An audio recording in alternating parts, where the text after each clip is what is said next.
نامتوان ڕەفعەتە بەرپرسی پرۆژەم لە ڕێکخراوی پیاوگوزاری ئیسلامی جیهانی عێراق لە پارێزگای هەڵەبجە. لە ڕێکخراوەکەمان پرۆژەیەکمان هەیە بۆ پشتگیریکردنی گەنجان بەکردنەوەی خول و ڕاهێنانی پیشەیی بۆیان. یەکێک لەو خوڵانی کە ئەمڕۆ کردومانەتەوە و ئەمڕۆ مەراسیمی بەخشینی بڕوانامەکان بووە بریتە لە خولی درومان، خولی پێشکەوتوی درومان کە تیایدا 15 کەس بەشداریان کردووە. سەرجەم بەشداربووان کەلوپەلی دەستپێکردنی کاریان لەلایەن ڕێکخراوی پیاوگوزاری ئیسلامیەوە بۆ دابین کراوە لە پارێزگای هەڵەبجە. خولەکە بۆ ماوەی 22 ڕۆژی کردداری بەردەوام بووە لەگەڵ 3 ڕۆژی دیکە کە تیایدا کارامەیەکانی کارکردنیان وەرگرتووە، واتە بەگشتی بۆ بە 25 ڕۆژ. هەموو ئەو کەسانی کات کە پشتگیری کراون لە ڕێکخراو هەمویان دەرچووی دانەمەزراون.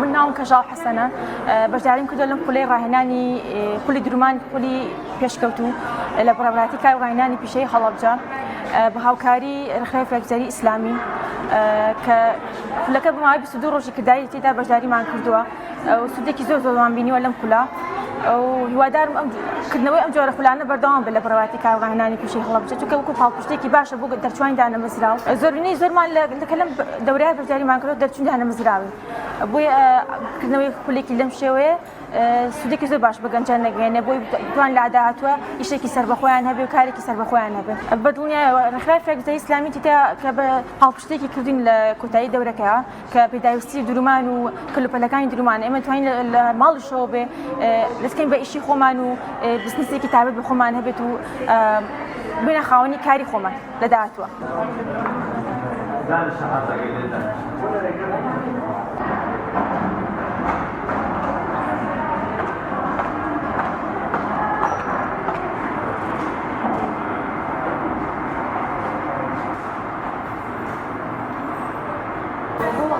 سەردا سوپاس بۆخوای گەورە، زۆر سوپاس بۆخوای گەورە کە توانیمانە لە بەشداریکەین لە خولی خەیاتیە و سوپاسی تەواوی ئستافی ڕێکخراوی پیاوگوزاری ئیسلامی ئەکەین کە توانیوێتی ئەم هەوڵەمان بۆ هەڵبڕەخسێنێ بۆی ئێمە بتوانین کە بەشدار بین لەم خولەیە و بتوانین لە داهاتوە خۆمان کارێک بۆ خۆمان ئەنجام بدەین.